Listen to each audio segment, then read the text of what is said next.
Part 15. An opening in the trees now cheered him with the hopes that the church bridge was at hand. The wavering reflection of a silver star in the bosom of the brook told him that he was not mistaken. He saw the walls of the church dimly glaring under the trees beyond. He recollected the place where Brom Bones's ghostly competitor had disappeared. If I can but reach that bridge, thought Ichabod, I am safe. Just then he heard the black steed panting and blowing close behind him. He even fancied that he felt his hot breath. Another convulsive kick in the ribs, and old Gunpowder sprang upon the bridge. He thundered over the resounding planks.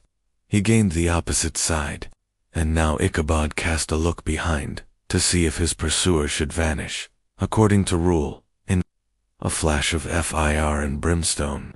Just then he saw the goblin rising in his stirrups, and in the very act of hurling his head at him. Ichabod endeavored to dodge the horrible missile, but too late. It encountered his cranium with a tremendous crash. He was tumbled headlong into the dust, and Gunpowder, the black steed, and the goblin rider passed by like a whirlwind. The next morning the old horse was found without his saddle, and with the bridle under his feet, soberly cropping the grass at his master's gate. Ichabod did not make his appearance at breakfast. Dinner hour came, but no Ichabod.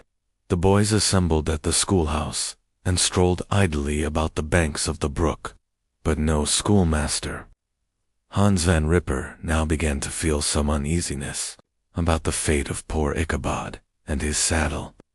An inquiry was set on foot, and after diligent investigation they came upon his traces. In one part of the road leading to the church was found the saddle trampled in the dirt. The tracks of horses, hoofs deeply dented in the road, and evidently at furious speed, were traced to the bridge, beyond which, on the bank of a broad part of the brook, where the water ran deep and black, was found the hat of the unfortunate Ichabod, and close beside it a shattered pumpkin. The brook was searched, but the body of the schoolmaster was not to be discovered. Hans Van Ripper, as examiner of his estate, examined the bundle which contained all his worldly effects. They consisted of 2 shirts and a half, 2 stocks for the neck, a pair or 2 of worsted stockings, an old pair of corduroy small clothes, a rusty razor, a book of psalm tunes full of dogs' ears, and a broken pitch pipe.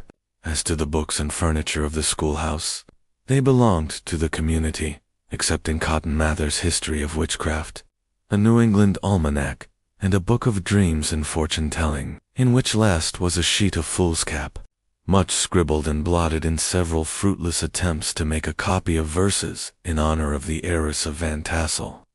These magic books and the poetic scrawl were forthwith consigned to the flames by Hans Van Ripper, who, from that time forward, determined to send his children no more to school, observing that he never knew any good come of this same reading and writing. Whatever money the schoolmaster possessed, and he had received his quarter's pay but a day or 2 before, he must have had about his person at the time of his disappearance. The mysterious event caused much speculation at the church on the following Sunday.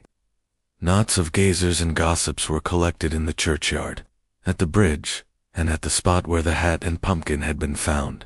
The stories of Brower, of Bones, and a whole budget of others were called to mind, and when they had diligently considered them all, and compared them with the symptoms of the present case, they shook their heads, and came to the conclusion that Ichabod had been carried off by the galloping Hessian, as he was a bachelor, and in nobody's debt. Nobody troubled his head any more about him.